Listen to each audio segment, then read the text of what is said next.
Hey everyone, welcome to part 2 of my further in-depth series of Myth House and the Darkmoor House. Today we're doing, like I said, part 2, which is going to be Darkmoor Manor, and we're starting here because I know last time I didn't go over the gazebo, and that's a pretty important part of getting to the Darkmoor House. And so yeah, big thanks to Blaze again for, going over my different houses, and just really appreciate it, making sure it gets to as many eyes as possible, so as many people can enjoy it as possible. Really did it for the community, so big thanks again to him for getting it out there for me, and a big thanks to King's Isle for actually recognizing it in the newsletter, and a big thanks to the newsletter for actually featuring it. So glad it's getting some exposure, really am. And so let's go ahead and begin this thing. So to start off, over here we have the gazebo, which, oh my goodness, this, I might have mentioned it last time, I honestly can't remember, but just in case I didn't, yeah, let's just go over it again real quick. You've got the Tier 1, Tier 3, and Tier 2 gear just set up here, and I think I might have gone over it, so I'll just do it quickly. As you can see, this is what it looks like raw, and all of these orbs are specifically placed, like it's not an accident. Okay, it was bugging me. I wanted to go back and check. No, I hadn't gone over this yet, so I'll go over it in a little more detail. And, when you go into the menu, the creation menu, you can see the raw placement of everything. And this gazebo was so hard. It took me somewhere between, 20 hours and 40. I honestly can't remember. It just took forever because of the way housing is right now and how it can glitch out so easily. But every one of these orbs are here for a specific reason. It uses the commands that I mentioned in the previous video, which you haven't seen it, is just advanced castle magic techniques where you have to move distances that are less than 50, or where you have to turn angles that are less than 15, less than the present number that King's Isle presently has for you to be able to make movement or make angle changes or go up and down. So these are all here utilizing those special commands that are move object a little in this direction or turn object toward this object. And in that sense, the placement of these things are crucial in order to get something from looking like this to looking like this. And it just takes a lot to make it all work. The magic button's gone, okay. So yeah, takes a lot to work. Can't say I'd do it again if I had to. This was one of the more frustrating things about this entire project, was making this gazebo work, because you can't see where all the wands are. There's no place for you to just put a wand on a pillar. You have to manipulate it so that it goes on the pillar as though it were put up that easily, and that's what the hardest thing is. So anyway, we will talk about what goes into making the portal sequence that Blaze did possible. So first off, it's very simple. It starts out with the button that you already saw on the back. We'll go ahead and pull this lever and make the wall go down and the painting disappear. It reveals itself, and you go around back, and there's this button here that Blaze pushed, and here comes the first orb catcher, which is the ice orb catcher. And if you hear, this time I also have the Darkmoor Tents theme playing. And here's what starts all of this. So we'll take a look at the button. So we're saying, okay, what is the button doing? Let's go have a look. It is activating this reflector right here. And this is where the timer sequence starts. It goes kind of this way down and then all the way up. This is the, not those are something different, but right here down is the sequence that happens when finding the orbs, putting the orbs in the right catcher, and having the portal actually appear. So let's go ahead and take a look at the first one. What's the first one doing? The first one is starting the Darkmoor Tents theme that I just mentioned. It's telling the next timer to start, which is that one there, and also it's making the button that you just push invisible. And let's see what we got here. It activates these reflectors over here that are specifically positioned to teleport the button away from the player and actually move it a little bit, because what this is doing is you want to teleport the item. Even if you make an item invisible when you don't want to see it anymore, when you only want to make the player press it once or activate something once, you can you have to teleport it. You can't just make it invisible. But teleport's the most effective way to basically get something out of the way so they don't press it twice. Because if you end up pressing that button twice, that blue orb catcher is going to go up double, which it starts out low, so it's going to go like over your head. So teleport is what you got to do. And then in addition to that, you also have moving east a lot. I think that's all I got. So I just have it move east, which is like this direction, I believe. And the reason for that is when you're going and getting the fire one, you're not there. I don't think, even if you have the button invisible, I'm pretty sure you can't like accidentally activate it or have the option to activate it if you're standing over there. But as a just in case, I mean, we've got the space, so why not use it? As a just in case, I just move it east some more. So that's where the button starts. So what's the timer doing here? The timer's activating this reflector, which I guess I already knew. So let's see. After a certain amount of time, this is when the ice orb actually goes up, or when the ice orb catcher goes up, and the ice orb becomes visible.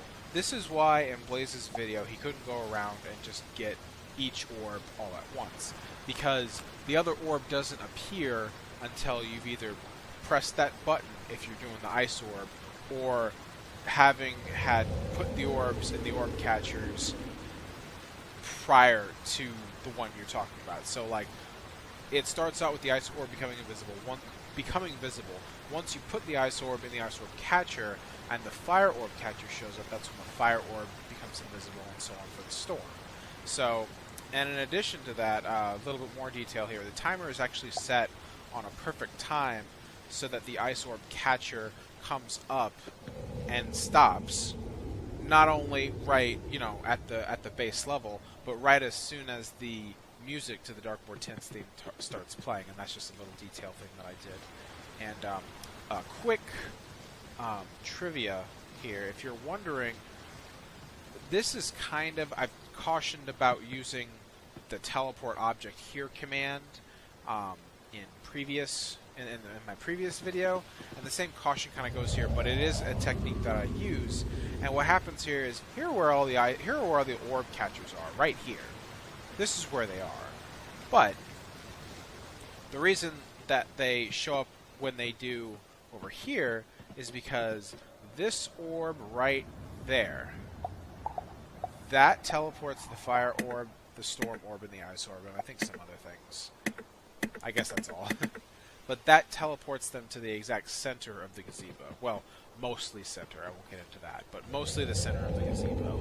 And that's where they start out at. And from there, the other castle magic that begins has them go invisible, be dropped down a certain number of units, and then this sequence is what activates them at the proper time. Also, if you noticed, I'll just go around here and make it real quick. The orb catchers, they don't naturally spin. Having the orb catchers rise while they're rotating is something I had to program in and time properly. So if you notice, it's going to rotate upward. Oh wow, okay. Well, it's not. It's actually in a bit of a glitch now. That's nice for that. It's nice for my little video. Let's see what happens here. See if I can get it to work. It usually works. I don't know why it's messing up that time, but something's off. We'll see. Will this work? Probably not. Oh, it is working. Okay. So it rotates like so. And now the music's not going. Who knows why? It's probably just because I'm looking at things. If I teleport back in, it'll work just fine. But anyway, that rotation as it's lifting, that's something that's also used in castle magic. That has to be timed just right so that it, stops rotating when it gets into position, rather than just continuing to rotate once it's there, or rotating or stopping a rotation prematurely, so you get that nice like corkscrew kind of effect to where it rotates up, and instead of just rising up in general, gives it a little more movement. So that's basically what all of these 3 timers here are doing, or these 2 timers, because here's the one that makes the ice orb catcher come up. Here's the one that makes the storm orb catcher come up. And no, here's the one that makes the fire orb catcher come up. And here's the one that makes the I don't know what it's doing. It's no, don't turn that. Don't do that. But at any rate, it goes, ice, fire, storm. And as you progress, that's when they start showing up. So you have, as you saw in the video, or, maybe you didn't. I'll go ahead and just go ahead and do it real quick because it's getting a little long and I don't want to spend a whole ton of time doing this sequence, but I pretty much described the big parts, and I'll describe the teleporter, what happens with the teleporter soon after. So we'll go ahead and get this to rise, and for some reason not have the music playing. Don't know why, doesn't really matter. We'll go ahead and get the ice orb that is in like the water temple / waterworks area. Door to open. Come on in here, grab the ice orb. Also, fun fact, it took KingsIsle a while to do a spell correction. When they initially had castle magic, whenever you got an orb, it would say you found a fire orb or found a storm orb, but the same thing happened for ice orb. It would say you found a ice orb, so grammar mistake there. So those sparks that you hear are also extra housing magic sounds that are used on the teleporters, or that are used on the orb catchers, because there's no sound that happens when you put orbs on orb catchers. You have to actually program it in if you want anything to come of it, and that actually has to be timed at the exact moment where they kind of dissipate. So now that we've got the fire one, we'll go ahead and go over here, grab it from the back of this Grandmother Raven statue. And this is pretty simple. You basically just put the fire orb down wherever, and then you just move it however many units up, and east, west, north, whatever, so that it just kind of hovers there after it becomes visible, of course. So go ahead and take our fire orb, use it, spins back down, and here we go, the storm orb.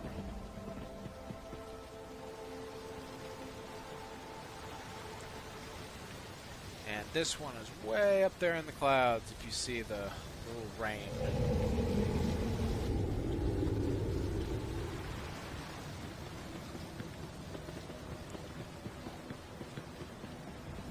And so here it is.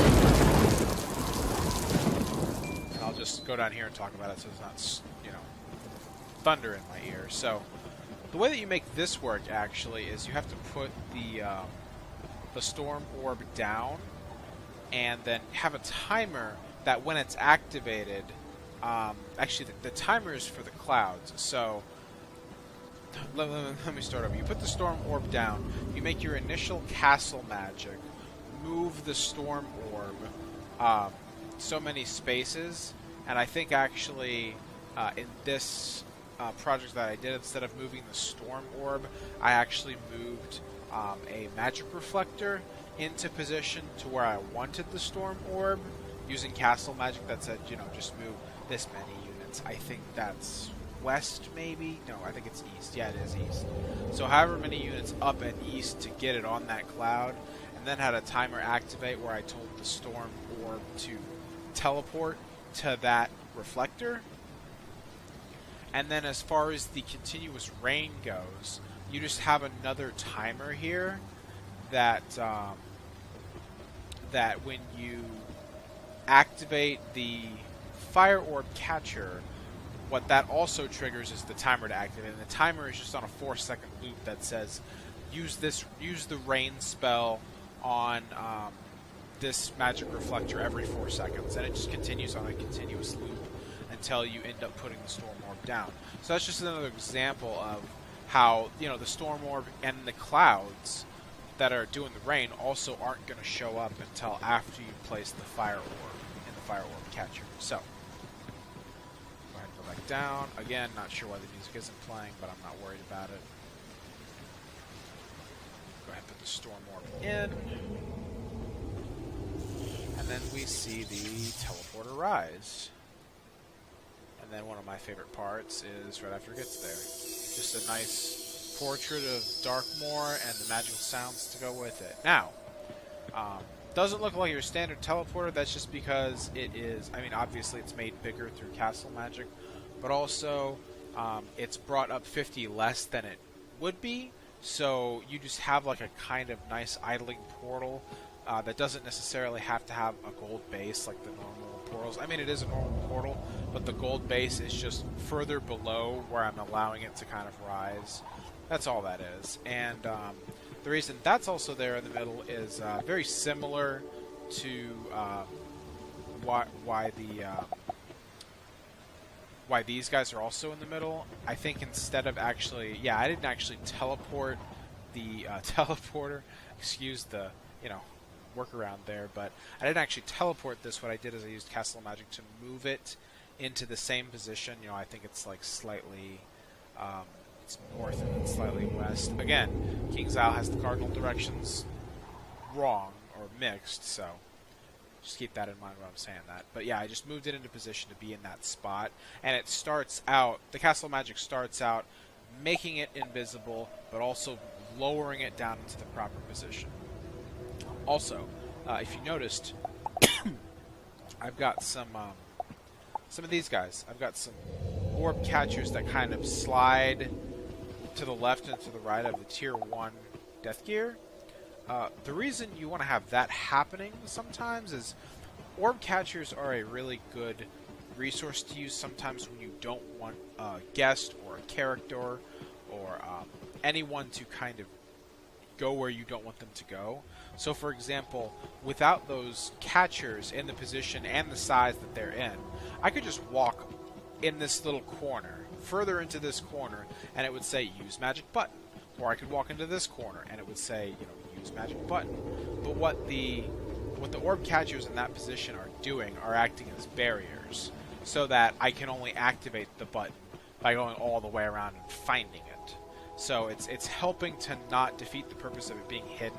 Because if you just walked in and you're like, oh, this is cool. Ooh, look, a button. Let's press it. Number one, that's not the idea. The idea is that it's a secret you have to find. And number two, here's the kind of thing you got to be careful about with the orb catchers that actually catch the orbs, is that it's not really an issue, I feel, for most people, because they're just kind of waiting and watching to see what happens. But let's say you press that button and you kind of backed up. That orb catcher could quite literally come right underneath you and you wouldn't be able to move anywhere. So that's the logic behind that. So hope you enjoyed that little segment, and if you didn't, then are just hanging on for the cooler parts, you're a trooper. I appreciate it. So we'll go ahead and actually transition into Darkmoor.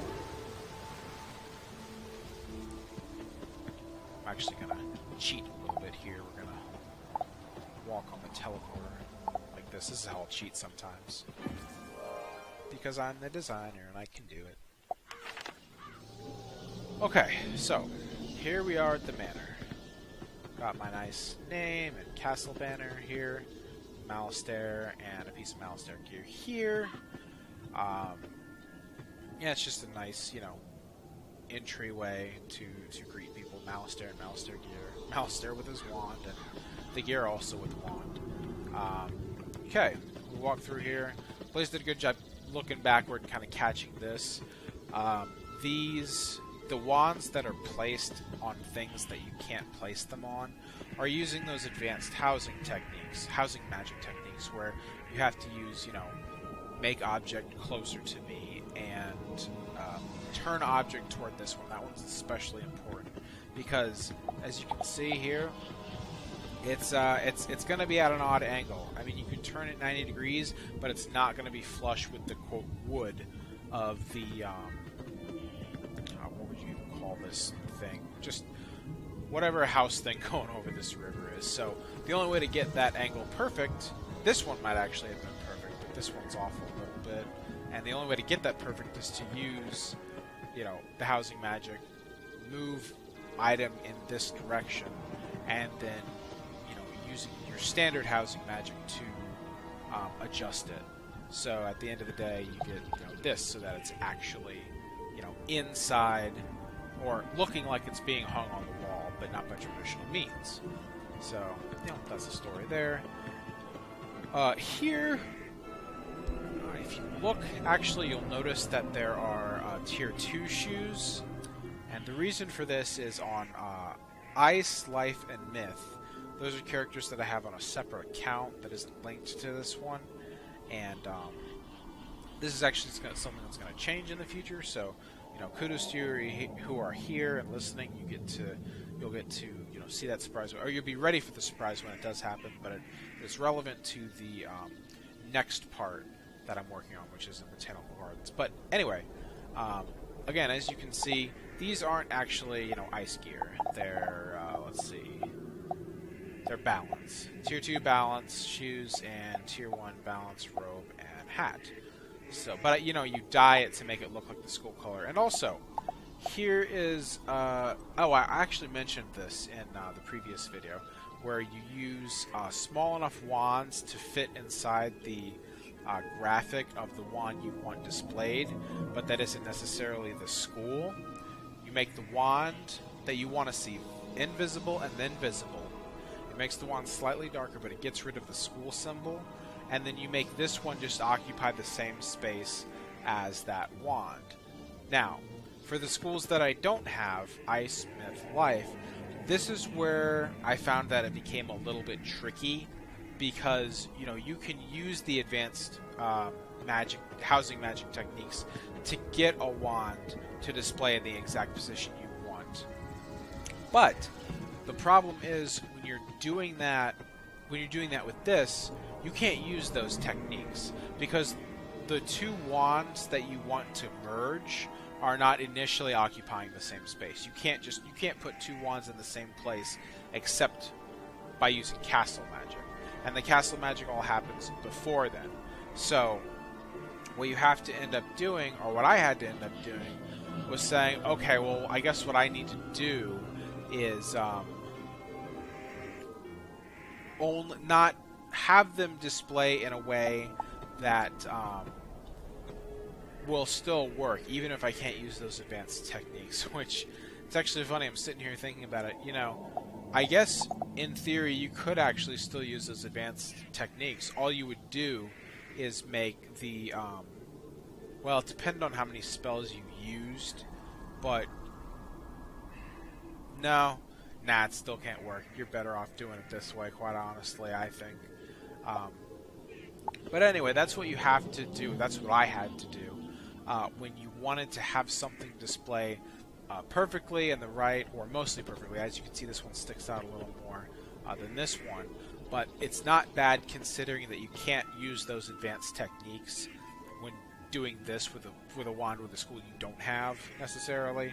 So,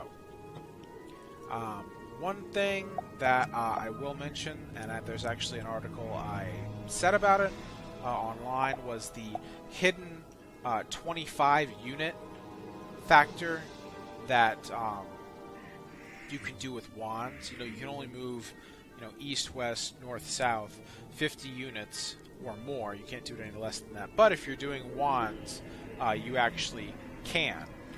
This is really, actually, it's not a good place for me to be talking about it here, because it actually doesn't use it here, so I guess just keep it in mind as I continue on. But the wands here, actually, they're both facing... actually, no, it sort of is relevant here, because if you notice, the wands aren't facing this way. They're facing in that direction, you know, toward the castle. And the reason for that is because if they face the castle and you rotate them around 180 degrees, they're actually in a much better position to be flush up against this Darkmoor arch. Because if you had these wands facing, you know, toward the spiral door, they wouldn't be able to go flush against arch, because when you have a wand, say you're having the wand facing the the Darkmoor Manor, the actual house, but then say you displayed another wand that was facing toward the spiral door. If you turn one of those wands 180 degrees, the difference in distance between the two, if you have one directly behind or in front of it, the difference between those two wands is no longer 50 degrees or 50 units. It's 25 units. And the reason is because wands will pivot on the wand portion. So like if you rotate a wand, the wand itself is going to rotate, and the school symbol and the part that's attached to the wand follows that rotation. So it's not rotating where the school symbol is, it's rotating where the wand is. And the difference in that distance between the wand and the school symbol is the 25 units that I'm talking about. So that's a way to get a little more specificity out of your wands if you need them to be that way. There's actually a very good example of this inside, which I'll do more Reader's Digest version there when I get in there, that does the same kind of technique. But yeah, that's just a quick crash course on how to do that. And if you want to know more, you can check out my articles. Also, feel free to message me or TFC me, whatever you want to do. All right, so now that we got that out of the way, you've just got Spirit of Darkmoor here, who you have. Here's one of the challenges with being outside, and this is actually very apparent with the Darkmoor car, whatever it's called. I forget what it's called, but here's the example. Here are breadcrumbs that the car follows, actually, and we will show you what it takes to get it to go the way you want it to go. It's actually pretty simple. Here is an orb for, I think it's actually 2 orbs occupying the same space, but that's neither here nor there. This orb here actually doesn't tell me like a regular reflector, but this orb is the orb for the Spirit of Darkmoor, and you can't place the orb just in the middle of the road. You can't place it here, can't even place it there. You have to place it somewhere to start, and then from there you can use Castle Magic to say, okay, orb, I need you to move all the way over to here, and that's what it does. Because if you'll see, initially she's heading toward that orb, but then when she gets there or about there, she'll redirect to where the orb actually gets moved. And that's why she's able to stand right next to her statue and have it look a lot nicer than just kind of chilling out in the middle of nowhere. So, that's that. Here we go. We've got the storm gear set up for the outside. The outdoor gear setups are not the same, I believe. So yeah, we've got partial storm gear, but then we've got a balance shoe. I think this is all... Nope, same thing. Partial storm gear, balance shoe. And the only place where the sets are complete, again, minus the ice, the myth, and the life sets for now, the only places where they are complete is inside in the armory room, that I call it, where it's got 16 different sets of gear, male and female, and all tier 1 Darkmoor gear. Those are actually all that school's gear. So Death has the male and female Death sets. Not that they're different, just there's a set for the male mannequin and a set for the female mannequin.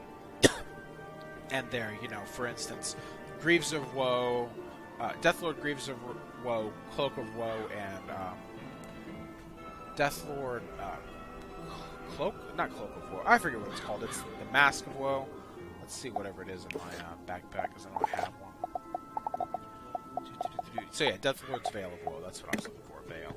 And those are all complete sets in there. And the sets that aren't the right school, like Myth, Ice, or Life, again right now, they are full sets of a school. So it might be Balance, Fire, Death, or Storm, but it is a complete set, and I'll show you that when we get inside. But again, back to the balance set on the outside. Again, these are techniques that are using those advanced castle magic techniques that are move object a little in this direction, or turn object a little in, or turn object toward this object. That's where the placement of these magic reflectors is imperative. That it's not just, oh, I'm going to put this here and it works. You set it down, you activate the reflector, you say move here a little in this direction, turn a little, or turn toward this object in this direction, and you keep picking it up and putting it down until it works out, until it looks the way you want it to look. And then at the end of the day, you have a nice, flush staff against that flat surface that doesn't allow you to put any wall hangings actually on it. And that's what allows you to get away with that. So go ahead and move on to the other side. Fire, I'm less pleased with this. You know, I wish Blaze had... Well, he might have seen it a little bit in this video, but he really didn't catch the whole set. But, you know, it's a mixed blessing that he didn't, because actually this one I couldn't get to work completely right. These staffs don't display exactly in the middle, but they are at least symmetrical, so I'm at least happy with that. But, you know, sometimes it's just too hard. Sometimes you can't get it to be dead center. And part of that is because, you know, here there's a lot of empty space for you to put reflectors. You know, you have all this area to put reflectors. Here you don't have as many options. You have kind of this general area right here, and maybe some back here. You really have to play. It is not an exact science by any means. You really have to play around with using those two commands: move object a little in this direction, and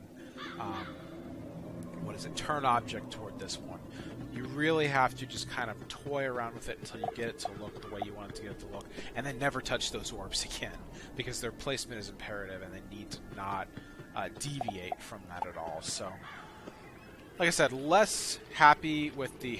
There's a spell going on behind me, but I'll explain that later. But less happy with the fire placement, but it's still fire. I did make a point to give all of the schools representation on the outdoors as well as indoors. And you see my little skeletal dragon friend here.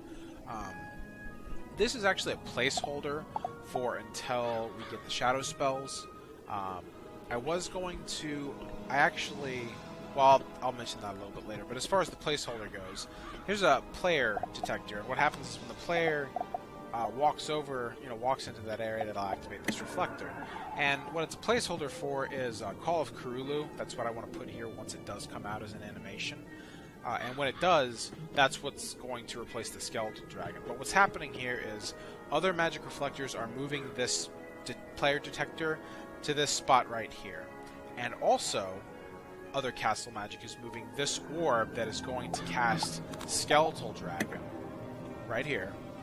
It's moving that orb into the center of the dueling circle. And we'll go ahead and let that load in. Oh, it actually moved underneath me. Alright, skeletal dragon, go ahead and animate. While we're waiting on that, as you can see, we've got... It's actually an interesting point here that I'll get to in a minute, but since the dragon already animated... Alright, let's try this again. So the orb will go into place. So right here, the player start detector is right there, or player detector is right there, and the reflector has moved to where it needs to be, which is right in the center. And now we'll walk forward, and we'll see it animate.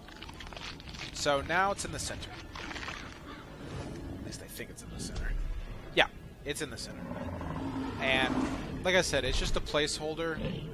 Once Call of Cthulhu comes out, it will replace the skeletal dragon, but it's going to be the same kind of animation that will happen in the same place. And if you'll notice, a lot of rookie houses that I've seen actually will have magic player detectors like this one, and guests can just keep walking over it, and walking over it, and walking over it, and walking over it, and making it appear. This one doesn't do that because part of the magic reflector that's being activated actually, I think I can show it. Yeah, it's actually bringing the player detector down. So it can't just be, because if I get rid of this, we'll have some fun here. Watch what happens when I get rid of this. Move it down. I can keep walking over it, and it's going to keep animating. And that's a problem a lot of beginners wind up having. And the way you combat that is you just kind of go over here around the enormous bone dragon horde. And you just make it so that the detector, that something happens to the detector. Here I just have it move down. You can put it on a timer. I actually haven't. I probably will when the Kurulu spell comes out. But you can put it on a timer also, so that, you know, you have, when the player detector activates this reflector, it activates the spell that casts the spell. It moves down the player detector so that the player can't continue to activate it. But you could also use another part of the reflector and put on a turn, or tell a timer to start, put out a timer that lifts the player detector back up. So say, you know, after the length of the spell, you know, plays, let's say Skeletal Dragon is 10 seconds. I think it's a little longer than that, but let's just say 10 seconds. So the timer, it would be on a 10-second timer to then lift up the magic player detector, the 250 units that you initially made it go down, so that you don't have spells stacking on top of one another and having it just look, you know, off. So that's what that little placeholder is there for. These guys, we've got the first boss in Graveyard, which is Night Creeper. Venge-Gi, or however you want to say his name, Night Creeper. Now, his minions are not Foul Reapers. His minions are... Let's actually go ahead and look. I think they might be in here. His minions are... No, not Spectre of the Broken. Is it here? No. I think it might be on another character. I forget what it's called, but here's an interesting fact about housing magic with King's Isle. That is, there are some things in the game, there are a lot of things in the game, where if it shares the same name as something in Monstrology, they might not have it programmed properly. And again, I wish I could remember what these things are called, but Lost Spirit, Lost Soul, not Lost Soul, I forget what it's called, but whatever it's called shares the same exact name as a minion that looks like this in Avalon. This is why I have it here, is because it's not the same name, but it looks exactly like this.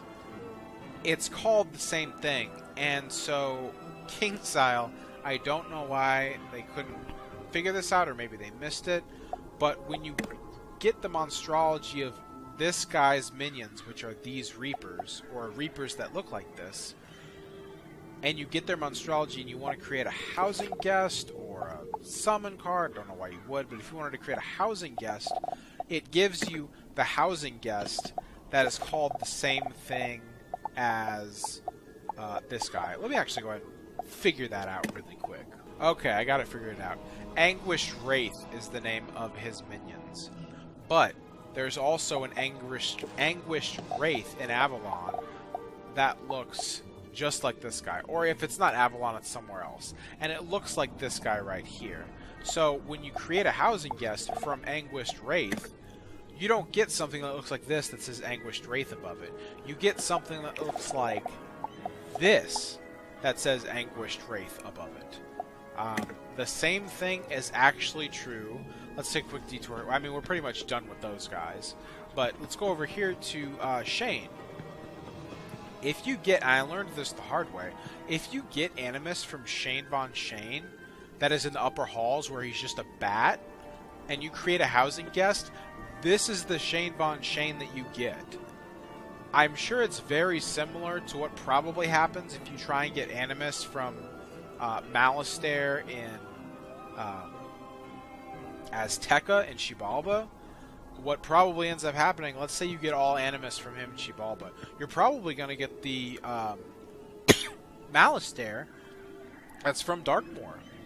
Because that's kind of a... It's really not a bug, it's kind of a programming oversight, but you get the idea. So yeah, some things you cannot simply go get the Animus for. That's why we have Scarlet Vampire here and Count Bella Blacksleep. This actually is a secret boss in Darkmoor that only will sometimes show up in the first dungeon if you fail the lens puzzle. Yeah, there are some theories, I've seen them, to where, you know, if you do a certain combination, it might cause him to show up more often. I can't say if it's true or not because I've tried to fight him many, many times, and, you know, I'd go 10 times without seeing this guy and have to kill off all the regular Scarlet Vampires and just, you know, wait out every single one of their scarecrow attacks or whatever it was if I wasn't going first, you know. But that's why I have this guy here, because he's kind of a Shane substitute, because you can't get Bat Shane, you can only get, you know, this kind of armor-looking Shane from Graveyard. So yeah, that's why the Count Bella is there. And of course the Scarlet Vampire just kind of even it out. Now, why are the books here? Well, for those of you veterans, or anyone who actually knew that these dropped, Count Bella Blacksleeve was the first boss to drop Gen 1 versions of the Incendiary Grimoire, the Forgotten Grimoire, and the Vergilus Grimoire. I think that's how you spell it. And that's just the Ice, the Death, and the Fire book pets in reverse order. And actually, every one of these pets here are Gen 1 and all to Ancient. Actually, to Ancient exactly. Like, they don't have any more experience points past the 500 to get to Ancient. Just a little fun fact. And I like how the numbers actually ended up. 17 Manifest Pedigree, 18, and then 19. I don't know, I just like how that happened. But all the pets in Darkmoor Manor are all Gen 1. In the Myth House, it was just the armament pets. Well, no, all the pets there were also... No, the Grimoire pets weren't necessarily all Gen 1 in the Myth House. But here they definitely are. All pets here are 100% Gen 1. Drops from this guy right here. And it took a little while. Some of them dropped. Some of them I had dropped prior, but I had to hunt for a couple of them. So, yep, Gen 1 pets that all drop from Black Sleep, and each one of the guys here has one. I've got Shane on Death, Count Bella on Fire, and Scarlet Vampire on Ice.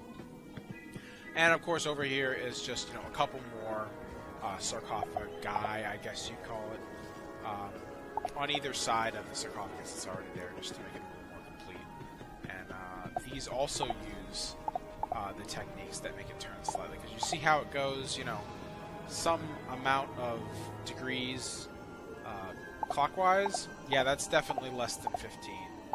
One of the magic reflectors I'm using here, actually it's this one. Yeah, this reflector I'm using right here, it says turn object toward this one, and it's this sarcophagus right here. So that's just another example of using those advanced techniques. Now, over here.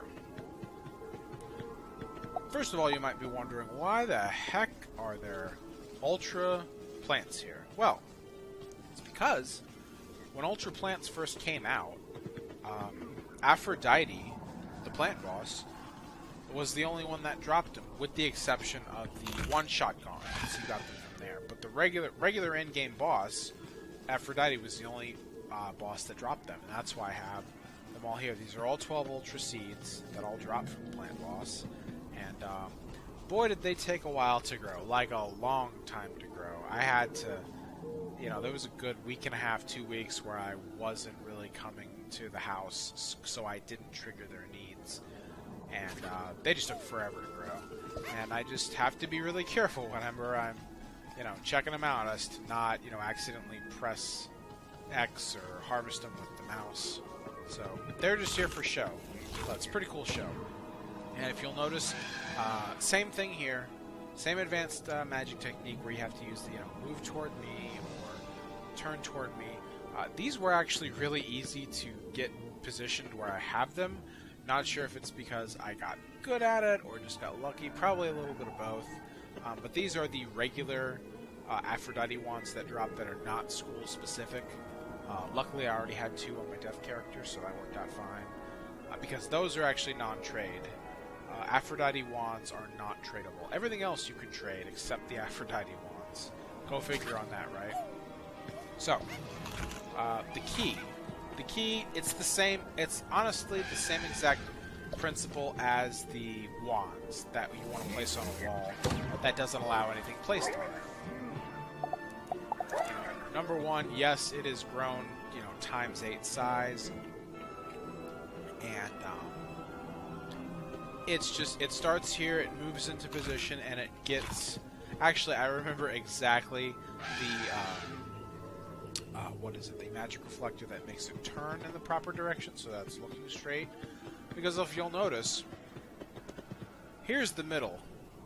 Here's the way that it should be looking, but you can't place a magic reflector anywhere. So, what is a fella to do? Well, he goes all the way out here and tries to find a spot where he can put it that can reach in the right direction of the key. And there is the arrow to the key. Turn object toward this one, see? And it turns toward that object. Now, some of you, however few of you who are actually watching might wonder, wait a minute, it's turned toward that object, but it's somewhere over there, right? Yes, but the other thing is you use other housing magic. I might actually already use it there. I guess not, I guess it was just an extra space. But use other housing magic to fine-tune it. So after you have it face that way, you use the other housing magic that is, turn 15 degrees clockwise or turn 45 degrees clockwise, and then you make it work from there. You only need to fine-tune it once, and anything less than 15 degrees. So that's how you do that.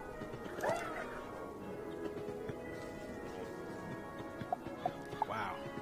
I feel like there's so much still left to do. Let's go ahead. We're going to do the castle a bit later. Let's go ahead and head up here.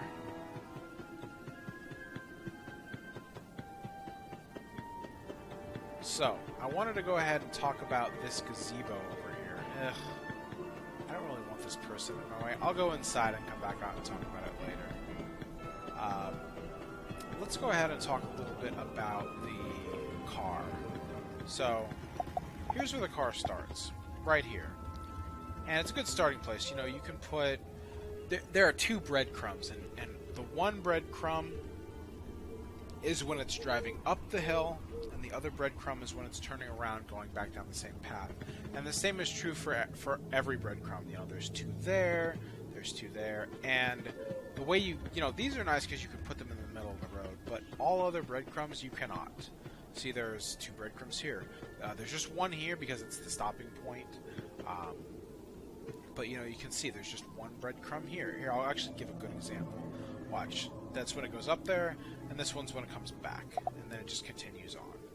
And that's the path that it follows. But the way you get this to work is you actually have to have housing magic say, okay, I want, this breadcrumb to move this many units this way and this many units this way, so it can be, right here. So, that way the car's not driving on the grass, That takes up quite a bit of space for each one of these breadcrumbs. I think I have to have maybe one. I think I can get away in most scenarios with, I think, one magic reflector to control both of the breadcrumbs. Sometimes I need, one extra, but it isn't too bad. But I think that 41 is the number of number of item counts that it actually takes to get this car to animate the way it does, because it follows the breadcrumbs as they've already been adjusted. Because remember, they're right here, but housing magic puts them here, so that he turns this way and then follows the rest of them. So just I'll follow the path for you, but just keep in mind as you're watching, all those breadcrumbs have to be moved into position.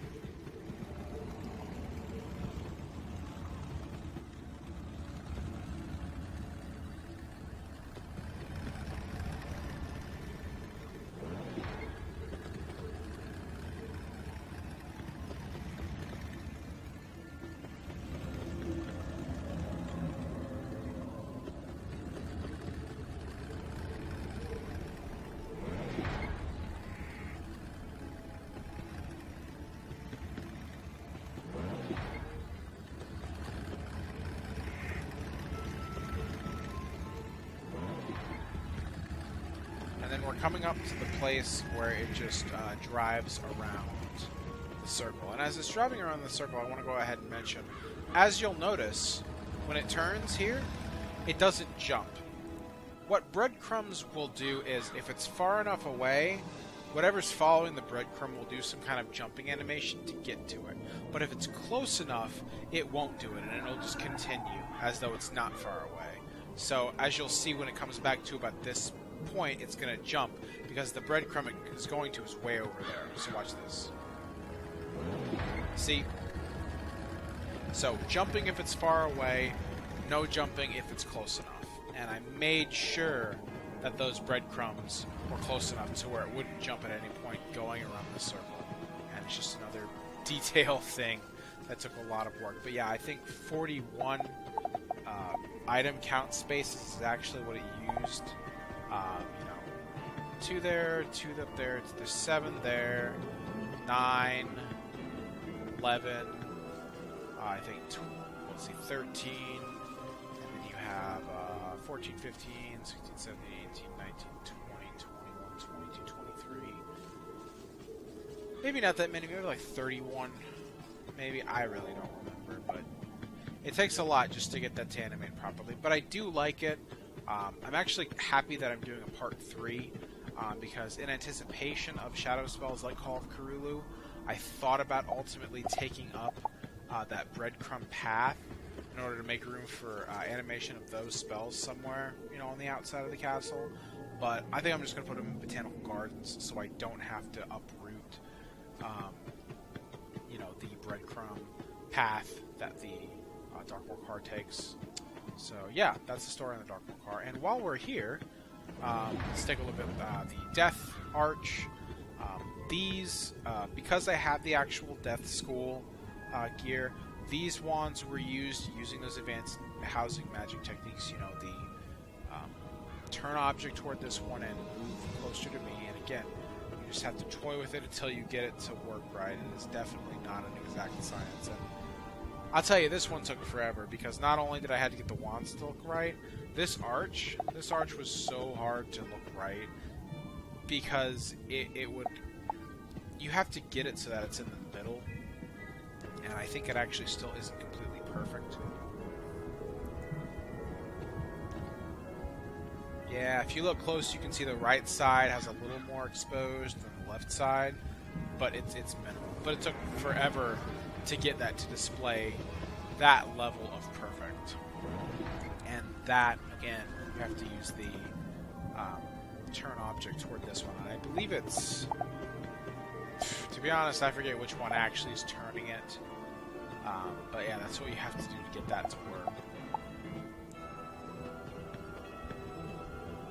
And also, the mannequins are, I think, on odd angles, so some of that advanced techniques had to be used there as well. So, yeah.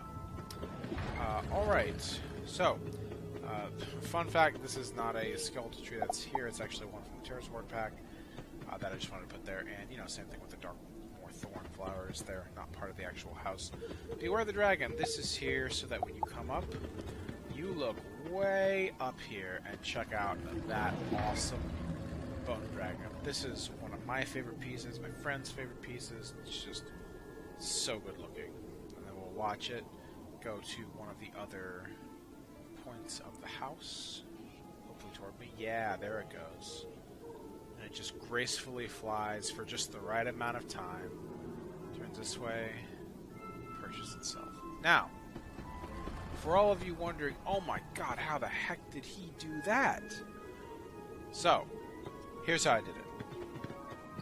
First of all, we've got to use some standard housing glitches, which are, using floor and ceiling pieces like this one, but of course larger, at least 4x4, and setting them up along with these wooden platforms and Tiami floor mats to raise to a high enough point. And if you'll notice, here's a little teleporter. I make it invisible because it's not supposed to be in the main setup. But what it does do, or what it did do rather, when I was working on the Bone Dragon, getting it correct, is it will teleport you up here. And there used to be a wooden platform here, and I'm going to have to I'll have to teleport back into the house in order to get unstuck from here. But there used to be wooden platforms all over here. And from those wooden platforms, if you'll notice, I wound up placing breadcrumbs in very specific places, mind you. But I eventually placed the breadcrumbs there. And if you'll see, the bone dragon is, it's not the size it is. I used Castle Magic to make it larger. And, so yeah, you place the breadcrumbs in very specific parts. Let's go ahead and check out what happens. So these breadcrumbs are placed in such a specific way that he's where he is, and that's crucial because, the house is finite. You have to build around the house. And when I go back down, I'll show you why the exact placements of the other ones. Like that one, it's crucial because of the perspective on which you're looking up at him, so that it looks like from the ground he's actually, hanging out on the gargoyle statue. And, one unit to the left or right can actually make a difference of if it looks believable or not, or if it looks good or not. And if you'll notice, there are 2 breadcrumbs. It was a little wonky, and this was needed to make it work correctly. But what I found happens is you need to have a breadcrumb that the pet or mount, again this is the mount, that the pet or the mount heads to. And then you have to have another breadcrumb that points it the direction you want it to point.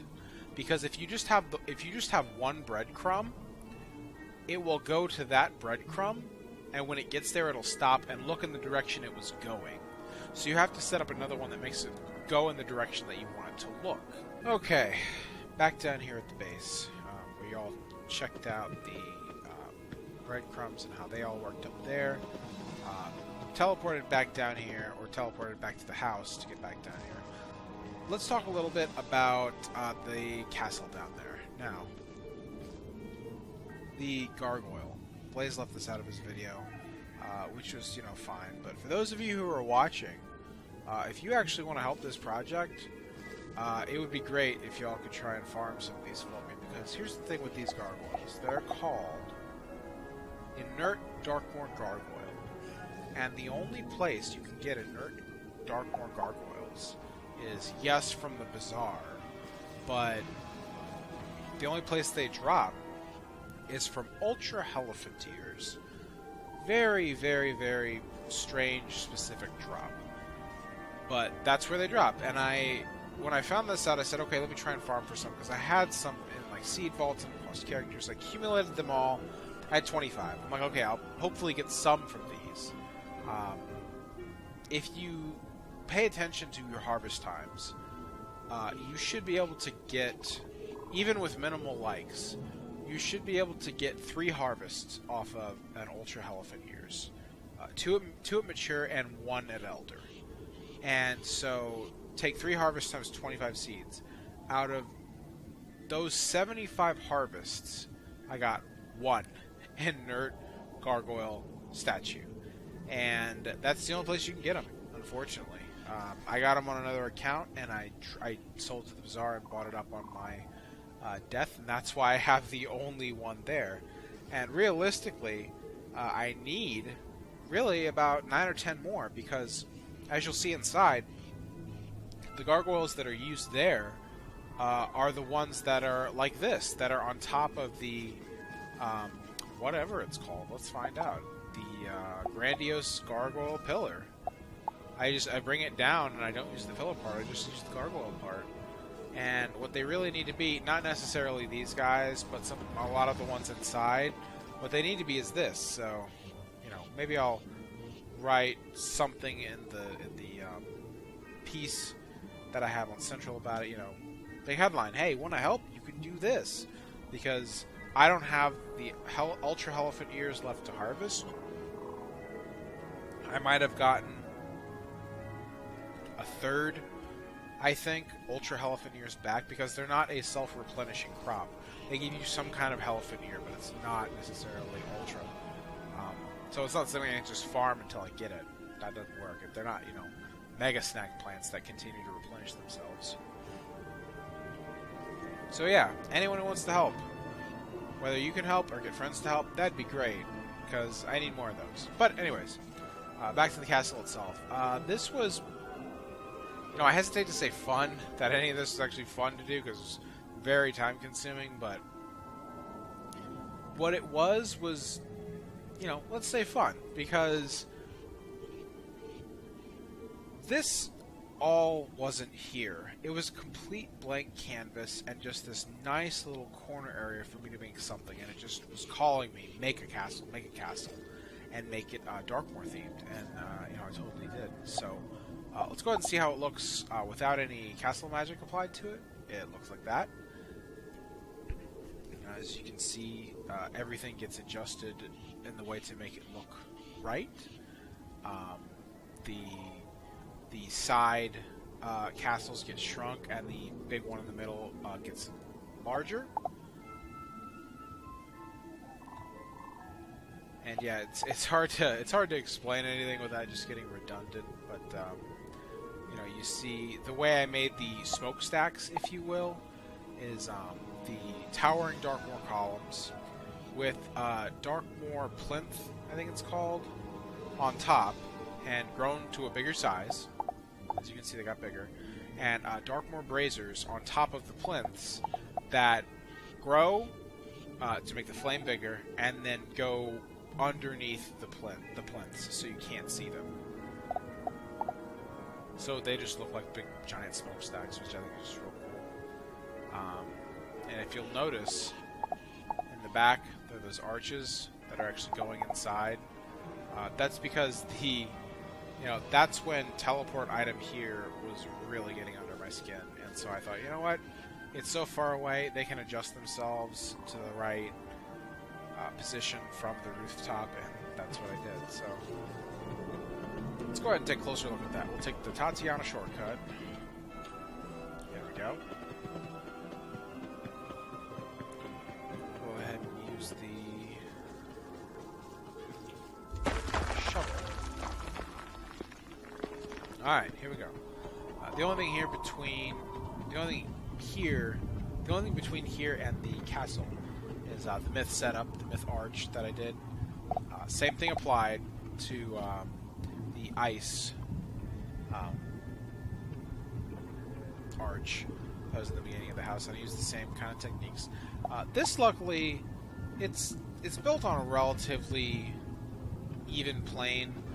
There are little parts where it kind of goes in the bricks, but not over here, so it's mostly good. I'll take it. And of course, you see the tier 2 shoes, which I explained that earlier. So yeah, go through here, come out on the other end, through another arch, and we'll examine that a little later. So here's a more close-up of the castle, and we'll go inside. And so, let's have a look at how this looks without any magic applied to it. This is why the centerpiece gets larger, because you make it larger and turn it 45 degrees, because castle magic is wonky. It only lets you adjust it every 90 degrees, not every 45 degrees like breadcrumbs or teleporters or literally any housing guest. So you make it larger, adjust it 45 degrees, and bring it down low so that this checkered floor pattern that it shows is the checkered floor pattern that's the base, and not this thing you have to walk up. It just looks a lot better. We don't want to do that. Something that looks just better when you submerge it. So yeah, this is the Darkmoor themed castle. This is the Terror's Horde castle, if you will, because if you go here, go through the doors, you've got the Brainy Assistant, you've got the mount from the pet, and then you have all of the gear sets and everything relevant to the gear set. First thing, number 1, this guy. He's supposed to be Howling Cheney. The spell that this guy gives off, it's a Maycast. He's supposed to be Howling Cheney, but Monstrology does not have Cheney yet, nor does he have his minions. So instead of Hound of Heck, which is Cheney's minions, we have Heckhound, the pet. So hopefully we get Wolf Animus soon, along with a couple of other Animuses that I would really love to see. Um, but until then, we have a pet that looks basically like Cheney, or has the same kind of model animation. Actually, it is the same exact one. I just noticed that. Huh. I wonder why he looks like this outside. Because inside, he does like the sniffing. Let's actually see if we can't figure out why. Normal walking. Alright, we'll make sure that's what it is inside. So yeah, you can see the balance one. That is a Maycast Cheney, so that's why he's here. And the thing about castles is, I'll try and keep this brief, but if you ever try to make a castle and the middle of it is important, in other words, you want a center, you have to adjust it appropriately. Because each castle tile, they're even numbers. And you have to make it odd numbers so that you have one that's in the exact middle. And that's something you have to take into consideration when you're making the castle. Otherwise, when you're done or close to done, you're going to realize one of the sides or two of the sides has one extra unit here that shouldn't be there. And FYI, each of these units are actually 50 unit measurements. Just so y'all know. So yeah, the way you get around that is pretty simple. You just have it so that... let's see what's good. Okay, see for instance here... No, that's kind of a bad example. You just make it so that the walls... You use some of your castle magic to move two sets of walls, either north and east wall or south and west wall, and you bring them in further so that they're not on the outside on the ground. They're on the outside on the ground, but they're moved inward so that you're subtracting one column, if you will. And that's what's going to allow you to give you centering on your project.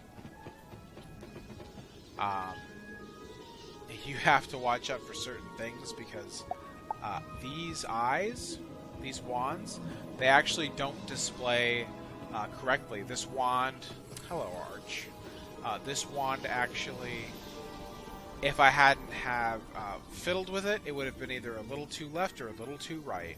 And the way you work around that is you take a magic reflector where you want it to be, which is center. Because the problem is that it's on an odd angle. And if you have something that's on an odd angle like that, you're going to use those advanced magic techniques, which is move object a little in this direction. But it's not so bad when you already have center, when you're trying to center something that's on this odd kind of angle. Because you just, here's what you do here, not grow. I move the object 3 times a little in this direction. What it does is it takes it from here to that little bit center. So that when it gets centered, all I have to do is move it up, and then it's good to go. And that's why it's allowed to be in the center. It's hard to articulate, maybe just because I'm tired, but it is possible once given enough patience. But anyway, back to the Terror's Horde theme. You know, you have the Fortune Teller gear and the Balance Wand, that is Maycast Cheney.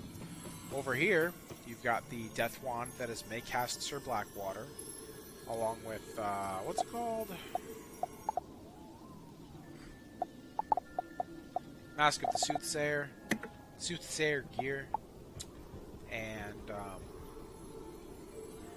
yeah, and then you have the Gen 1 pet that Sir Blackwater drops, Sir Blackwater himself and his minions. That's why he's in the center here, because the other enemy and Cheney, there's only himself and his one type of minion, whereas here it's Blackwater, his 2 types of minions, and the pet he drops, so it works out symmetrically speaking. And then, of course, we go over here. We've got Wormcrawl, that is the Maycast from this wand. We've got Wormcrawl over here, that's his Maycast. And then the... I don't remember what this one's called. This one might actually be the Fortune Teller. Yeah, this one's the Fortune Teller gear set.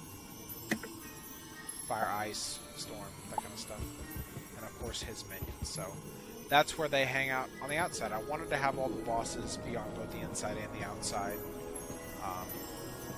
Here we have the Witch Hunter gear from the bundle, the Gen 1 pet, and also the crossbow. And in addition to that, we just say, okay, we're just going to put it with the rest of the Darkmoor gear. So we have all the other wands here. We've got the Tier 1 wand, the Tier 2 wand that's the sword and shield, and of course the Malastare staff. So it's just kind of a place for it all to hang out. It's like a gun locker, but for wands, you know. And then we just have some more Darkmoor gear sets here, hanging out with that mannequin. And so, yes, the Monster Dome. Let's have a look in here. There's one inside and there's one outside. Blaze again omitted that, which is fine. I'll just show you it here. The outside is Bunferatu, Sir Blackwater, and Wormcrawl. I plan on putting Cheney in as soon as Animus gets released for him, and he's going to be the fourth one in this book. But until then, we got these three guys. So I'm actually kind of sad for Monster Dome. I really wish that Monster Dome allowed the bosses to do their cheat casts, because I really just wanted to do one with, you know, Blackwater, Spirit of Darkmoor, and Night Creeper, and probably Bunferatu. That would be the hardest fight in the history of all fights. Oh, it would be so great. Anyway, that is the outside Monster Dome. And that's pretty much it for the castle. It took a very long time, but pretty rewarding. Pretty rewarding when it's finally all done. Pretty cool, I think. Alright. This is just the back end of that. Nothing I can do about it. I tried, but it bugged a lot of things. This is pretty funny right here. Okay, first of all, it's the life set. As you see, you know, Tier 2 boots, not Tier 1. Reason for that, going to be explained in the next project. But yeah, here's the life. Here's their wands. Let's see. Same idea I used here. Oh, here's a really good example, because this one's on a weird vector. So if you'll notice, this side is facing that way, and then the wand on this side is facing that way, because of that 25 difference that happens when you turn them 180 degrees. That 25 unit difference is what allows me to put them in that position. Otherwise, I'd kind of be out of luck. So that's very, very useful for wand placements. So there's the Life Arch. And the reason this is funny is because we have, you know, Bunferatu, which is the secret boss of Darkmoor. We have the Gen 1 pet, the Beguiled Gargoyle, that drops from him. And then right here we have the Draconian that belongs to no one. The Draconian Revenant is the Ice Draconian that he only appears in groups of one, and he is what appears after you fight Wormcrawl. After you fight the first boss of Upper Halls, that is the group of enemies that will greet you after that fight. And it's always one Draconian Revenant only, which is ice, and a group of some assortment of Darkmoor Gargoyles, or what's it called? Darkmoor Gargoyles, or Draconian Eldions? I don't know how you pronounce it, but it was the boss's minions. But Draconian Revenant, they belong to no boss and only show up in one part of Darkmoor. And the reason that's funny is because if you remember, right over here, what happens to Halloween? We get Nosferatu. We get this guy's like brother in Wizard City. And he doesn't drop this pet, but this is the Gen 1 pet that drops from the Nightmare pack, from the Halloween pack. But guess what Nosferatu also has?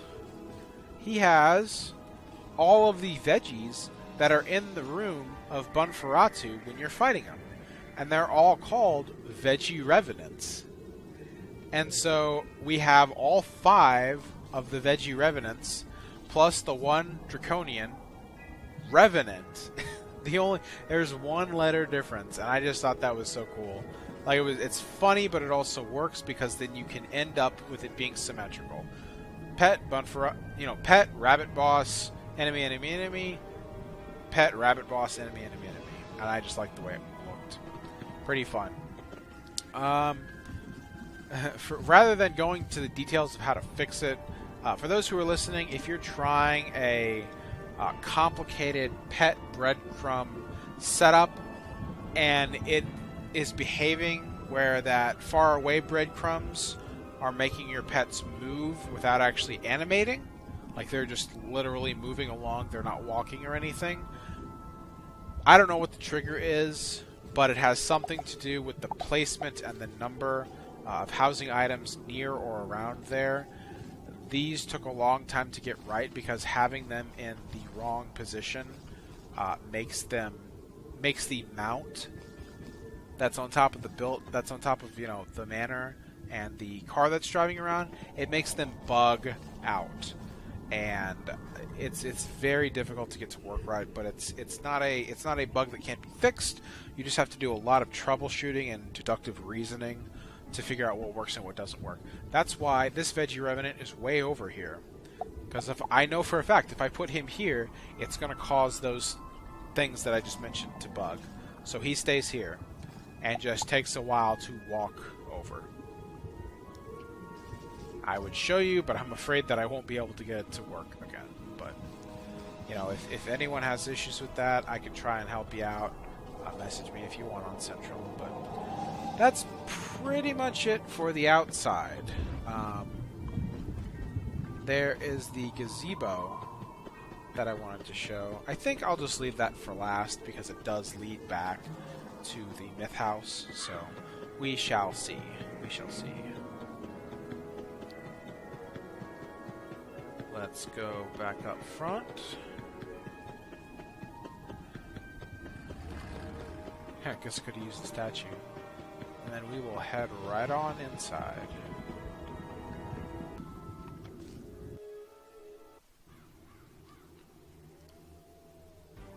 Okay.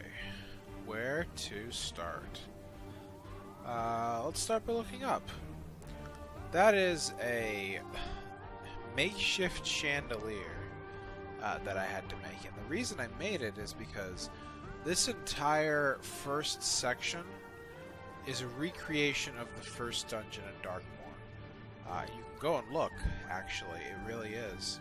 Down to the carpeting and the position of the gargoyles. Here's the thing. Because remember when I was talking about the inert gargoyle statue that's out there? That's what these should be. That's what these down here should be, and those over there should be. Especially those over there, because they actually need to be raised along with the Darkmoor brazier, but just you can't really make it happen.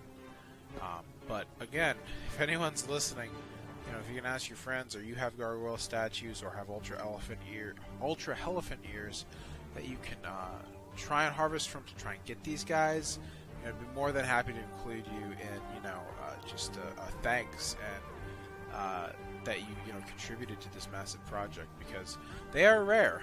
They are indeed rare. But yeah, the chandelier. There are two chandeliers in the beginning of the first Darkmoor dungeon, and there was no way I was going to make two after I made one, because I don't know an easy way to explain how I made it. But if you look up there, those are items that I believe were all placed there by you know, when you have the floor and ceiling castle panels on top of one another. That's how they got up there. And then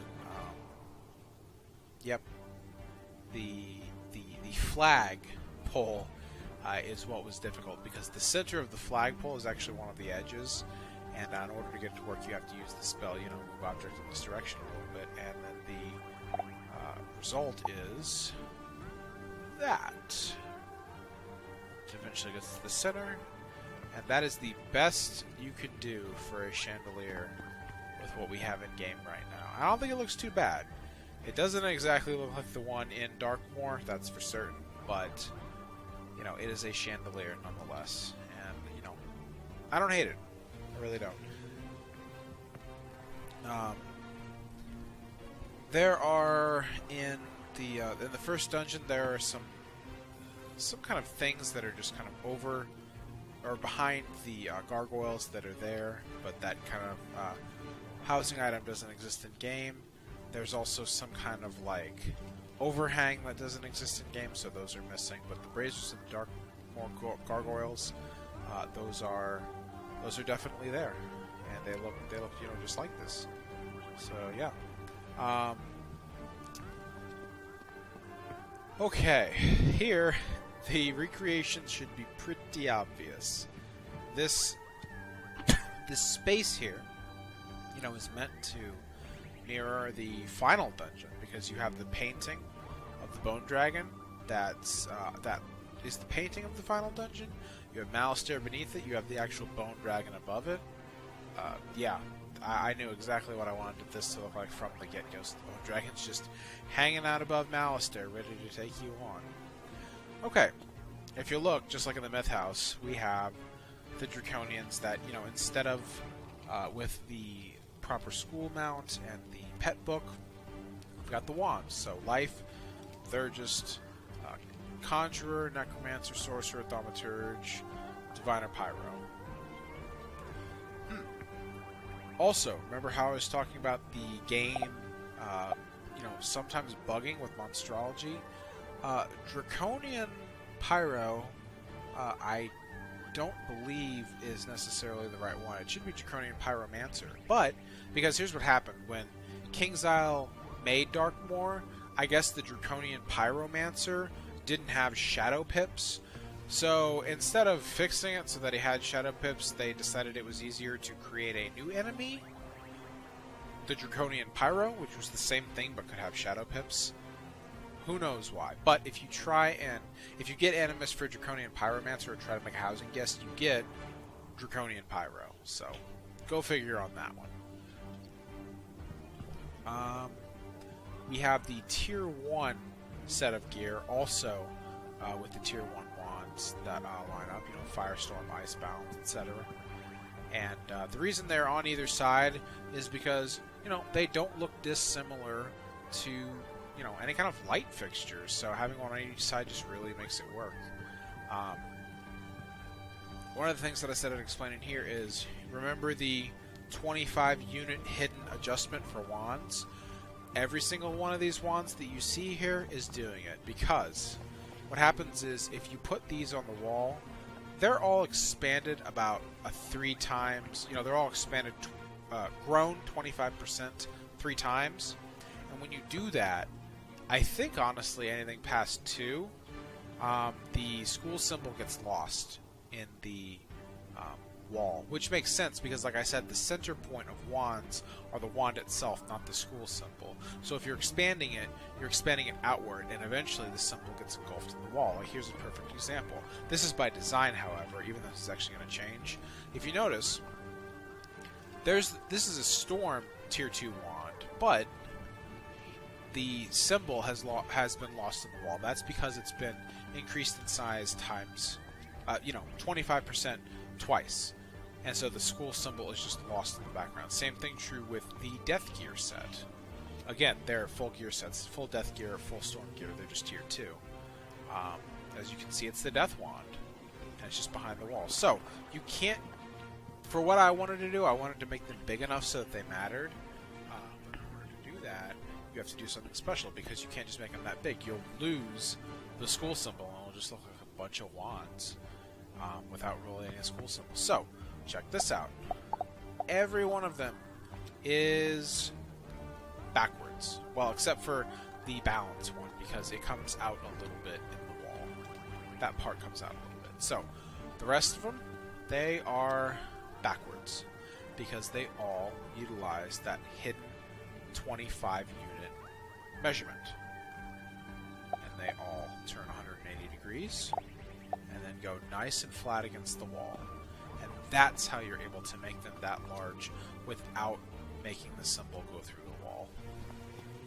That was actually one of the last things I discovered making this. So it was a final touches kind of thing.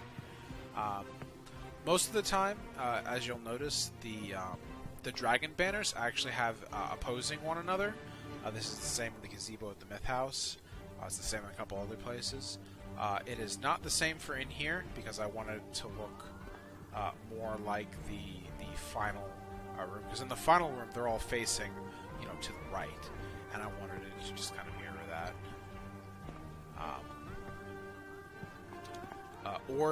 Orb lamps also in the final room. It's just orb lamps, and Darkmoor tapestries is what it is. And let's go ahead and go to that room now. Oh wait, no. Real quick first, these pieces over here. This is the tattered tapestries in the arms. This kind of motif is present when you're fighting Sir Blackwater. It's in that room, and that's where that design came from. So you have a little bit of everything from the first dungeon actually in the castle, and the third part of the dungeon is actually up there, and we'll get to that. Let's go ahead and get to that now. Why not? I'll discuss the bosses on the way back down. Oh, while we're here, let's check this. Behavior. Normal. Is that all I needed? That's all I needed, isn't it? That's crazy. Awesome. So now this pet placeholder actually does have the exact same animations as Cheney. He will just have that, like, look around, sniff, kind of grab at, instead of getting down on one paw and kind of sniffing around. That's great. It's great. At least until I get Cheney, that is. So, anyway, sorry for the detour. Okay. Upper part is similar to the last part of the first dungeon. As you can see, all the paintings are very deliberate. Here we have the observatory for that lens that you have to solve in the Darkmoor dungeon, the very first one, where if you fail, this is the guy you have to fight. Another Count Bella Blacksleep right here. Well, he sometimes shows up.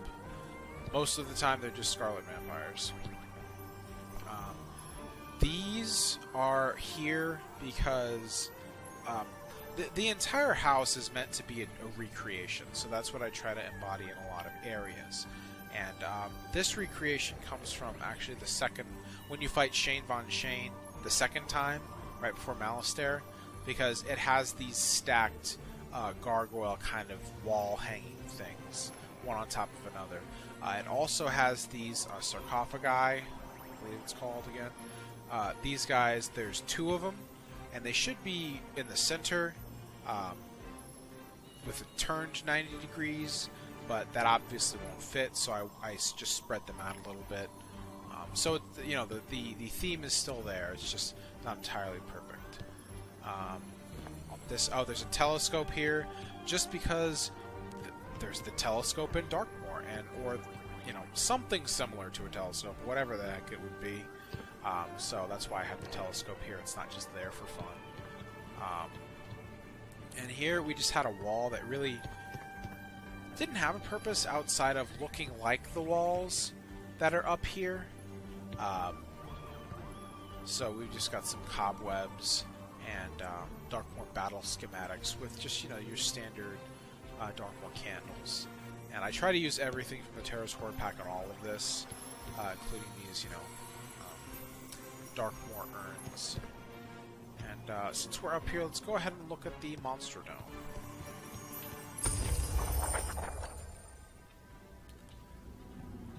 And here are the other four bosses. Malistaire, Night Creeper, Spirit of Darkmoor, and Shane Von Shane. Again, really kind of wish that the cheats worked. A really cool thing you'll notice here is, you notice that floor pattern? Notice these pillars? Just keep those in your memory. But let's go over here and let's look at these candles. Those look pretty familiar, don't they? Their position, their distance. Let's go back out here and see if we can make sense of that. Those are the candles right there. I made it as close as I could to relative size and distance so that it looked as much like it does inside the book.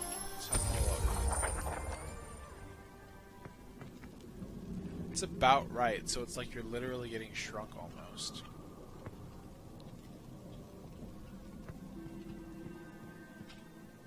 Okay. Okay, well, let's go back down real quick. Actually, we can go this way, because it'll just wrap back around. Go down the stairs. see the bone dragon. That's just chilling there. In Blaze's video, the chandelier bugged a little bit, so it didn't look correct. That's the way it's supposed to look right there. But yeah, bone dragon, some dungeon torches there. We will come around to this side. And, okay, here we've got the bosses that basically wrap around completely, and each one of the paintings are either used at least once or have to do with the boss. So, this one, it's just a painting that's used once, and, you know, there's the boss. We walk this way.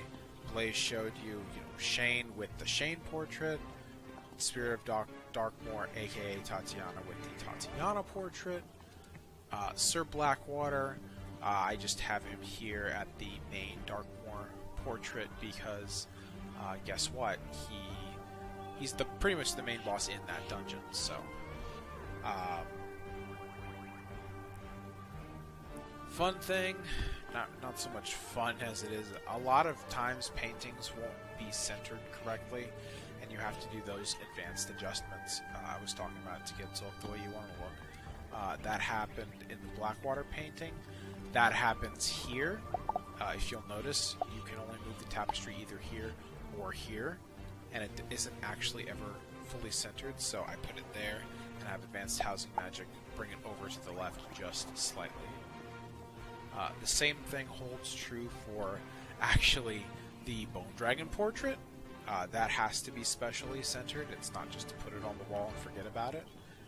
And also the painting behind Wormcrawl here. That has to be specially centered as well. There are just a lot of things that you have to end up doing if you want to be a detail man like myself. And skipped here, Cheney. We've got the portrait of Cheney, so it's kind of an acceptable substitute until we get Monstrology, because of that hit, that's him right there, just with, a different skin, if you will.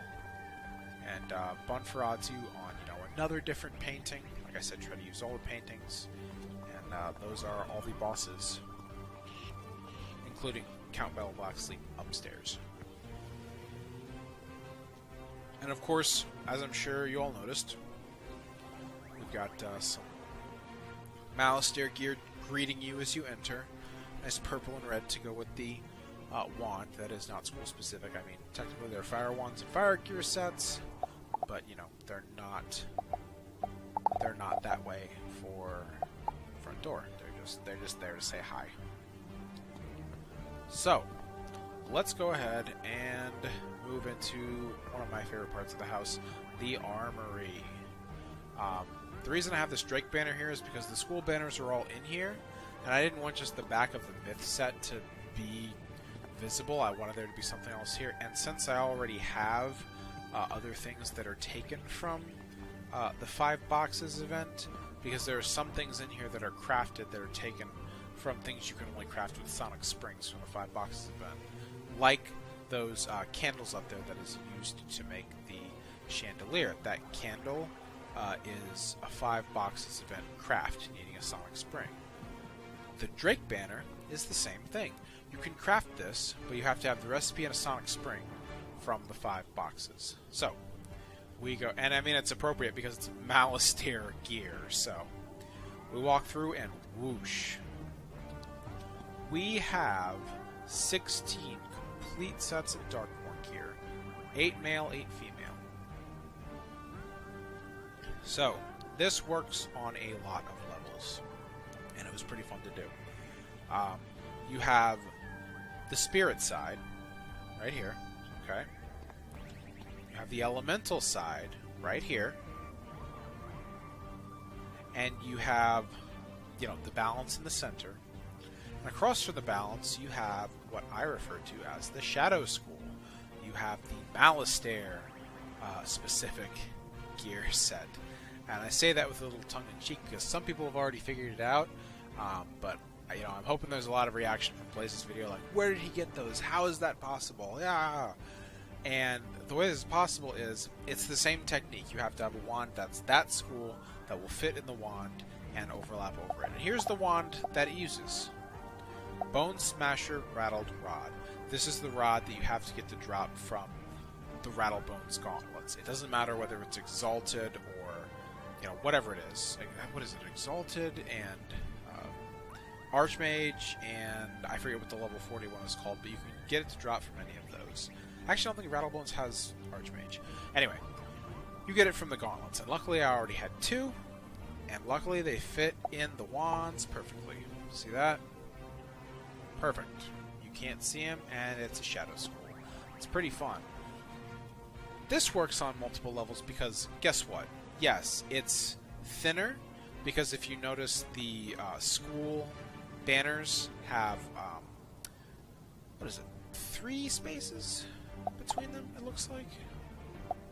Yeah, 3 or 4. Honestly, who knows? But the Shadow School is thinner.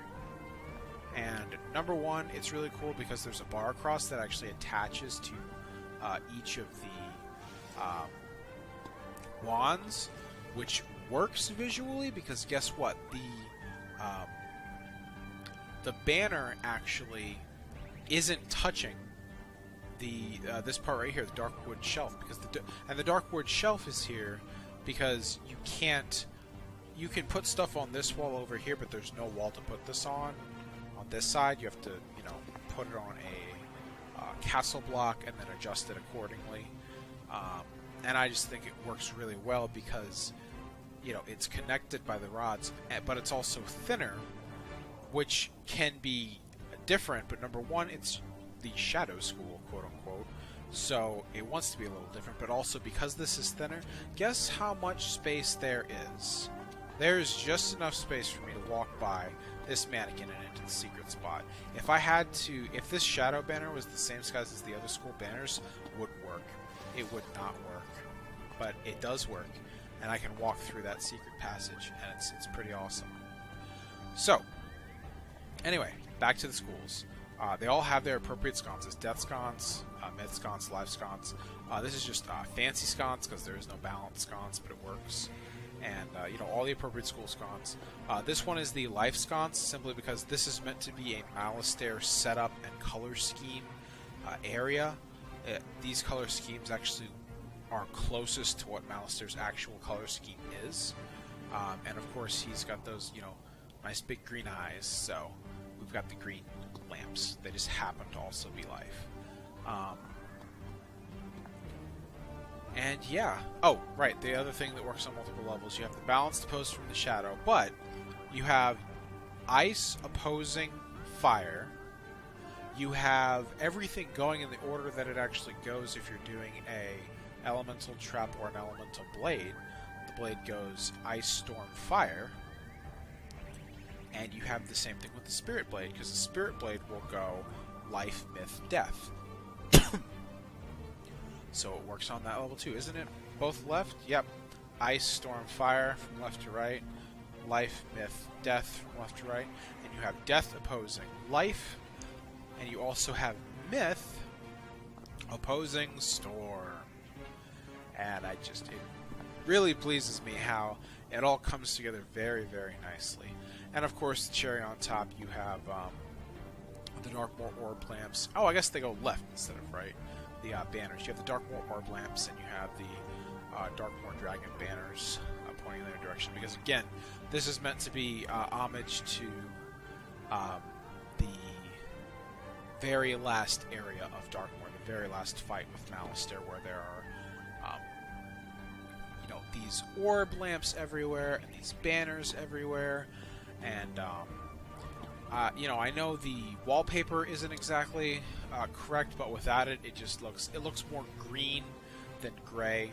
So I thought the wallpaper would be a better complement than just the standard one, because I didn't want it to make it look like we're fighting Plant Boss. Even though the ceiling is very green, the walls are very Darkmoor. So that's that. Oh, and again, Tier 2 gear, Tier 2 wand, all death here, all storm there. And let's go on to this area. Okay, before I forget, I've been meaning to mention my music choice here. This music is the 5 Boxes theme from, obviously, the 5 Boxes event. Not much to say about this. I didn't really enjoy both for this and the Myth House, I didn't really enjoy the main theme that would be going on. You know, in Darkmoor, it would be the Darkmoor combat theme. You know, I and everyone else has heard it just so much. It's kind of like, you know, you've heard it all. Why hear it again? And the boss theme for, you know, the bosses of Tartarus, it's like, I don't enjoy the composition. I don't think it's very smooth. I think it's very clunky, and I don't care for it. So I just, you know, I had a 5 boxes scroll, and I'm like, you know what, I'll just play this for a little bit. And I used it, I used to have 1, now I have 2. And I used it just as, you know, music to happen while I was creating stuff, and it just eventually just became the kind of music that I mellowed out to, and that really got my creative juices flowing, and that made me think about what it is that I wanted to make in certain areas, and it just kind of stuck. So that's why I have the 5 boxes theme for the interior of both the Myth House and the Darkmoor Manor. So yeah, just wanted to mention that finally. Okay, on to the last 2 areas, the piano room and the downstairs. So in this room, talking about the 5 boxes, I know I had mentioned before items that get used that are from the 5 boxes event. This is another item right here. The what are they even called? Let's see, iron wall sconce, and that's another thing. You know, you can't put things on these walls. You have to move them into place with castle magic.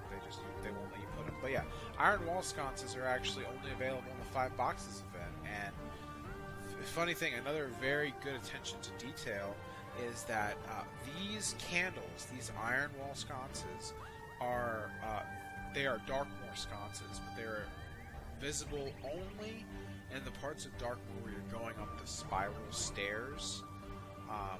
They're very visible just before you go through the door that leads into the next area. This is present in upper halls as well as the first area after you beat Blackwater. Yeah, next chance you get, or if you get a chance at all, whether yourself or in a YouTube video, you'll see these in those spiral corridors, and that's why they're here. They're not in the spiral corridors that are on either side of this here, but on the higher levels, because they were on a bad vector. They couldn't be centered really properly, so that's why they're here. And of course we have more candlelines, because why not? They just fit really well. You've got the piano there, of course, that comes with it. Here I've got opposing Blaze called them Darkmoor players, and I actually let him know that they're not so much to correct him, but I wanted to let him know how to get them before he couldn't anymore, at least for a little while. These are Dragonspire music players. It's a Dragon's Roost player, Dragonspire themed music players, and you get them. You have to buy the recipe from Rose Piper in the 5 boxes event that she's in, you know, all the 5 boxes, and this is one of the music players you can craft. And fun fact, everything you can craft from there you can sell in the bazaar and buy in the bazaar, except for the music players. The music players are no auction, but things like the wall sconce and anything else you can craft with Sonic Springs, you can sell in the bazaar and buy in the bazaar. So just a fun fact. But yeah, I had just the 2 of them opposing because, you know, of course only one is playing something, but I wanted there to be a sense of symmetry to go along with the theme. And another thing Blaze missed was up here. I'm really proud of this because here's the story behind this. If you look here, here's the portrait of the Bone Dragon, and you see that's the back, that's the front, and this weird, I don't even know what you call it, but etching. You see there's a pattern behind it. It's not just wood, and you know, I originally had it so that it was just the painting, but it wasn't symmetrical. Like if you flipped this graphic 90 degrees and then expanded it to cover the entire painting, it would be symmetrical, but it's not. For some reason, it's just not symmetrical.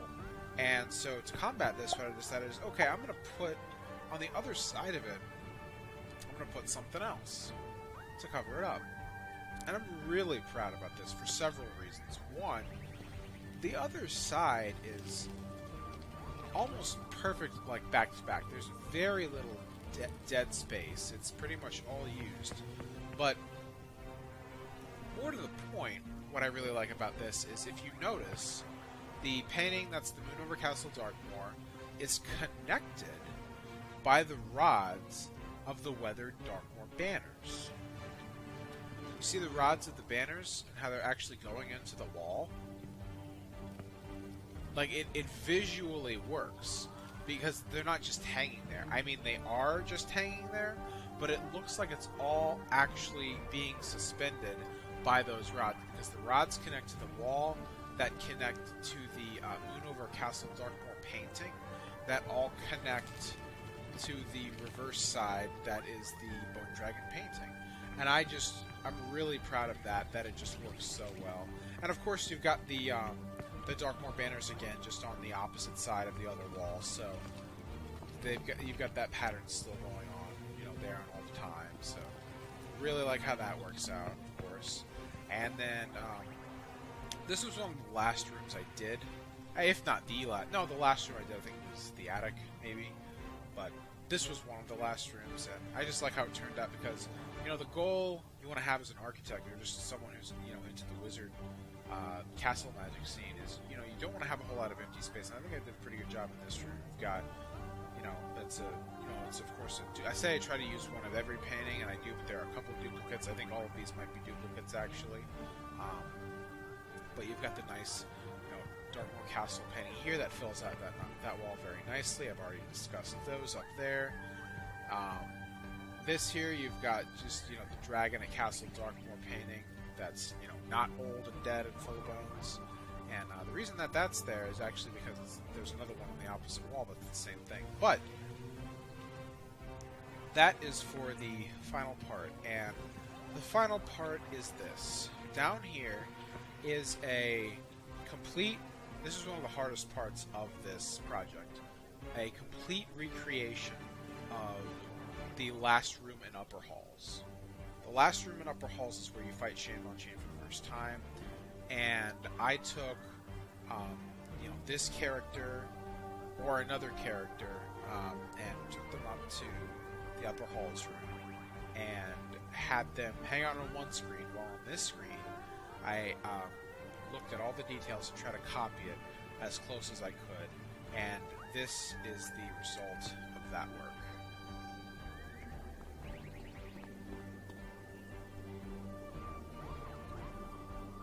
And I'm going to have videos uploaded where I don't talk, but I use the text chat to explain what's going on. The primary purpose of that video is to actually show something that I had changed, which was I ran out of space, and I legitimately needed more space, and the way that I was able to make more space was, see over here, see these books that are stacked? I explained in the video how hard stacking books is to do, and I used to have many other stacks in here, but I needed to free up some space. Granted, it only freed up about 9 or 10 slots, but I really needed that space at the time, so I had to dismantle those stacks, and I'm not going to show a whole lot of detail here, because you're able to tell from those videos, so please go and check that out.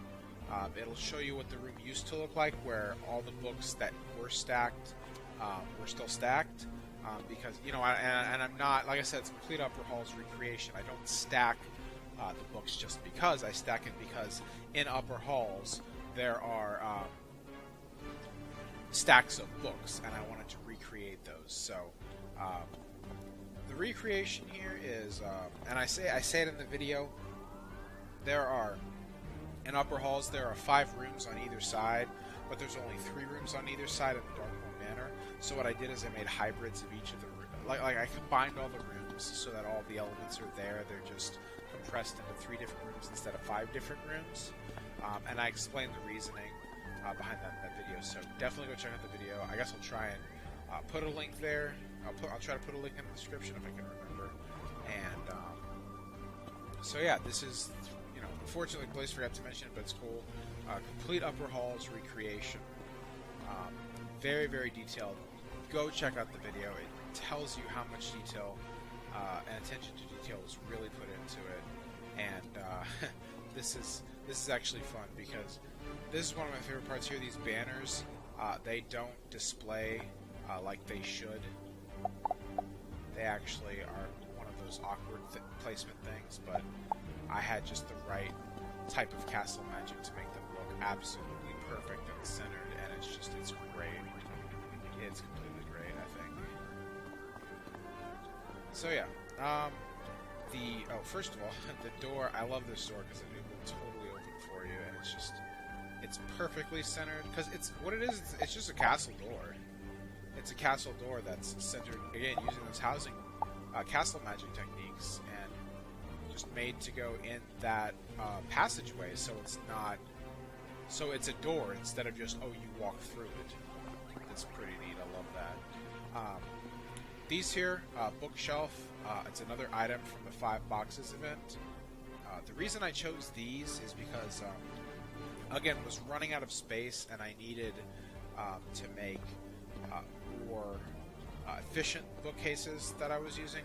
Before I was using like 2 items to make one bookcase. Now it's just these, and these had to use advanced housing magic techniques as well. The right side has a little bit more of the wall exposed than the left side, but the one over here is centered perfectly. Again, advanced techniques needed to center those, but very pleased with how that turned out. And I explained how these are the bane of my existence, these railings, in the other video. They were very hard to get correct, and I explained why. But can't argue with the results. I quite like them. And these paintings are the same paintings that are in the upper halls room, and in about the same place. So I really am pleased with the way that this room eventually turned out. But man, it was a monster to do, especially after I had to dismantle the book stacks. And then of course this just goes right back to the armory, as I call it. And yeah, that's pretty much it for the house. Oh, and one other thing I wanted to explain was in Blaze's video, he had his mind blown just a little bit by the quote elevator kind of effect. I know it looks like an elevator, but really the effect is that it's supposed to show you. Here, I'll show you what he did. So there's a special effect that happens if you walk in this way. If you walk in this way, here's what happens. You've got some castle blocks that are around you, and they're on a timer that has them lower at a specific time. Actually, as soon as the music starts is when it's supposed to go off, and which it did in that instance. And the reason for this is, without these right here, without the castle blocks, here's what you're watching happen when you walk in. You're watching everything get put into place. And I wanted to have a special effect to where that wasn't necessarily the case. And this way, if you walk in this way, you get to see it, instead of load in, you get to see it already load in. And until, really, King's Isle needs to have a special spell magic that delays the time that it takes for a person's screen to load in, so that it gives the player time to have the spell magic work that needs to work before they actually see anything. But until then, we have the castle blocks blocking your view to a certain point and then revealing the entire room for you. That's the logic behind that. And not that it really matters a whole lot, but if you enter through the front, it's still not an issue, because you can just make a beeline. You can just make a beeline directly for the upper halls recreation, and you won't get there in time to see anything moving. So it's already loaded in anyway. So whether you're coming in the front door or the back door, it's all gonna look perfect.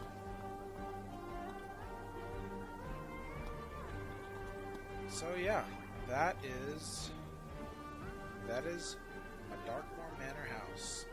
For those of you who stuck with me, you're all troopers. I know I've been trying to keep this video shorter than I really have been.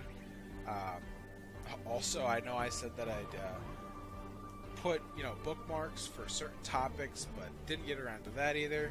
It's hard being a working man and trying to get all this stuff done too. Of course, I guess I shouldn't talk considering how long this project did take me. But, a year and a half's of work is what this all comes to. 1,200 hours, and it's growing because there's a part 3, and it's going to be at least an extra 300 hours on top of that 1,200. So, really looking forward to when that gets complete. Really looking forward to sharing with you the big reveal and what King's Isle is actually helping me do to make it possible. So yeah, get excited. Look forward to it. I'll be working on it, and also don't forget, go check out the way that the upper hall's room used to look. And that is it for me. I am out. Thanks very much for watching. Thanks, Blaze, so much for coming and check out the video. And thanks for the support from everyone. Thanks to King's Isle for putting in the newsletter, about the newsletter. Thanks to the community newsletter for putting it in there. And just real happy with it. Thanks, you guys. Hope you all enjoyed.